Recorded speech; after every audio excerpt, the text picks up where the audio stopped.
कारण स्त्री के गर्भ नहीं ठहरता है? किस योग के कारण गर्भ में ही संतान की मृत्यु हो जाती है? किस योग के कारण स्त्री संतान पैदा नहीं कर पाती है?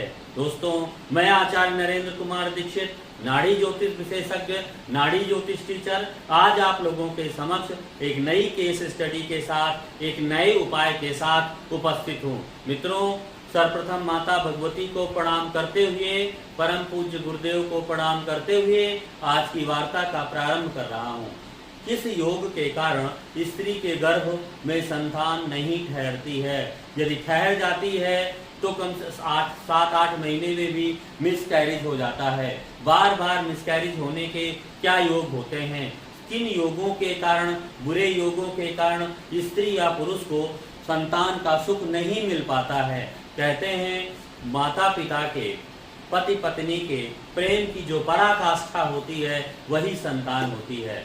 इसलिए अब यहाँ पर देखिए, एक स्त्री जातक की कुंडली है, कम से कम 6 बार इनका गर्भ क्षय हुआ, 6 बार इनके मिसकैरेज हुए। तो मिसकैरेज होने का पहला योग होता है 5वें भाव पर राहु केतु की दृष्टि हो, 5वें भाव पर राहु केतु का प्रभाव हो, पहला बिंदु। दूसरा, 5म भाव के स्वामी के साथ शनि राहु का संबंध हो, क्योंकि 5वां भाव संतान का होता है। शनि के साथ राहु जब दोनों बैठ जाते हैं तो यमराज का स्वरूप हो जाता है, ये संतान को गर्भ में ही मार देती है। अब देखिए, केतु कहीं पर भी बैठे 5म भाव पर बैठता है या दृष्टि देता है, संतान से संबंधित पीड़ा अवश्य होती है। जो गर्भ स्थान जो होता है वो चतुर्थ स्थान होता है और उसका कारक चंद्रमा होता है। चंद्रमा जब भी राहु केतु से पीड़ित होता है तब भी गर्भ ठहरने में दिक्कत आती है, क्योंकि 5वां भाव, 5वें भाव का स्वामी, 5वें भाव का कारक, ये तीनों चीजें अगर एक साथ तीनों कमजोर हो जाती हैं तो संतान का सुख मिलता ही नहीं है। इस कुंडली में देखिए 5म भाव पर दृष्टि, देखिए केतु की दृष्टि है, पहली कमी। दूसरी कमी यहाँ पर देखिए, इस कुंडली में मंगल को कौन देख रहा है? बुध देख रहा है, तो ये दूसरी कमी हो गई। तीसरी कमी यहाँ पर देखिए कि गर्भ का कारक चंद्रमा है, जो अष्टम पर बैठा है, उसको शुक्र देख रहा है। तीनों स्थितियां कमजोर हो गई।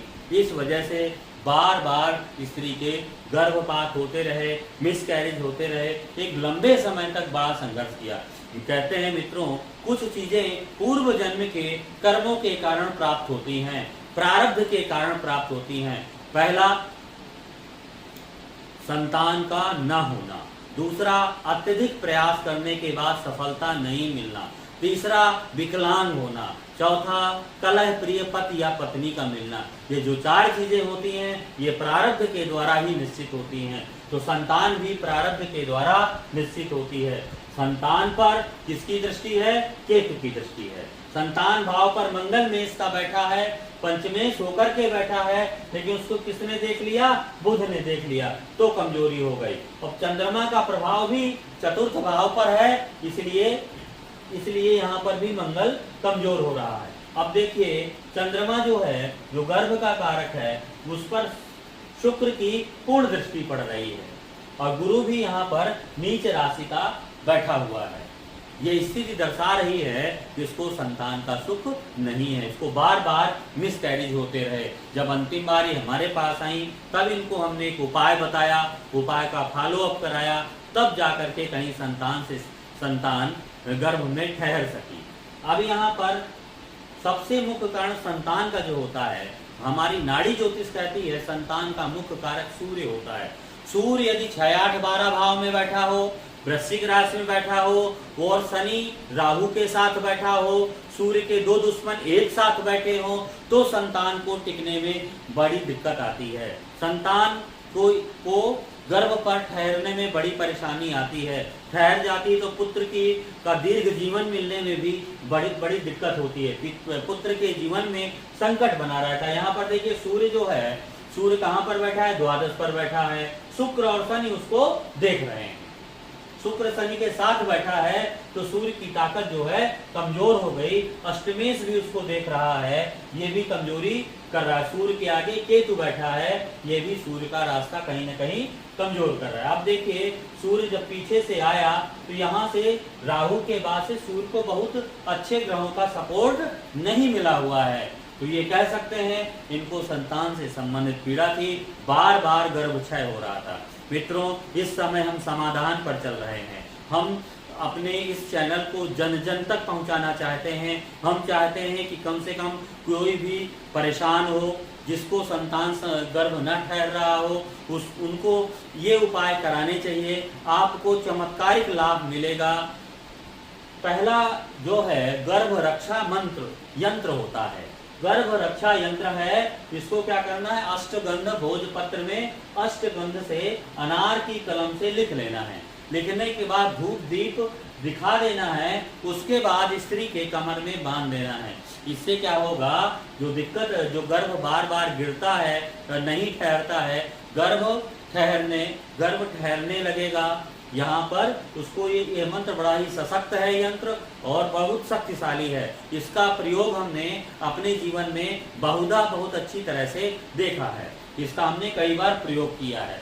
दूसरा, यदि संतान गर्भ में खत्म हो रही है, गर्भ में ही सूख जाती है, मर जाती है, तो उसके लिए क्या है, मृत्युअष्टक का पाठ करना चाहिए। इससे भी संतान में, और या तो मृत संजीवनी कवच का पाठ करना चाहिए, तो भी संतान की जो मृत्यु होती है गर्भ पर, उससे आपको राहत मिलेगी। तीसरा है कि आपको क्या करना है, भगवान विष्णु का सहस्त्रार्चन करना है।